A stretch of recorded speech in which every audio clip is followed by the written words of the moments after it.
कोकणातील प्रत्येक अपडेट जाणून घेण्यासाठी आजच माझे कोकणच्या सोशल मीडिया प्लॅटफॉर्मला लाईक, फॉलो आणि सबस्क्राईब करा। रत्नागिरी जिल्ह्यातील राजापूर तालुक्यातून एक धक्कादायक घटना समोर आली असून एका महिलेवर अत्याचार केल्याप्रकरणी संशयित शिक्षकाविरुद्ध गुन्हा दाखल करण्यात आला। रामनाथ वाकडे वय वर्ष 48 असे आरोपीचे नाव असून तो पेशाने शिक्षक असल्याची माहिती समोर आली आहे।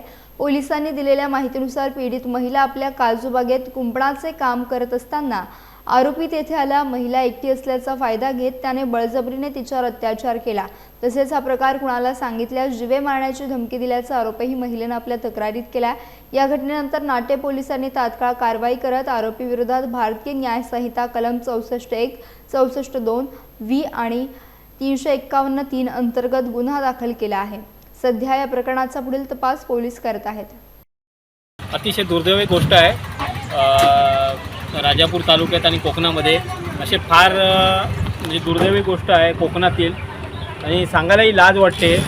रामनाथ वाकडे म्हणून जो काही शिक्षक आहे त्याने जो काय म्हणजे नाटा पोलीस स्टेशनला त्याच्यावरती बलात्काराचा गुन्हा दाखल झाला आहे। अतिशय दुर्दैवाची गोष्ट आहे। ह्या शाळेमध्ये जी मुलं विश्वासाने पाठवत आहेत, जर अशा जे शिक्षक जे बलात्कार करत असतील तर अशा कोकणातल्या राजापूरच्या ठिकाणी असे जर गोष्ट होत असतील तर या शिक्षकाला तातडीने निलंबित करून त्याला घरी बसवावं आणि त्याची संपूर्ण चौकशी करावी की यापूर्वी अशा किती गोष्टी घडलेल्या आहेत, हा लिंगभेद आढळू शकतो।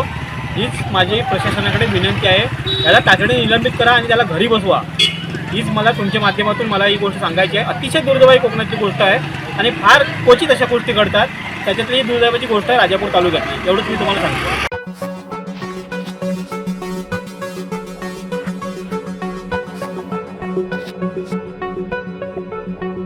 Thank you.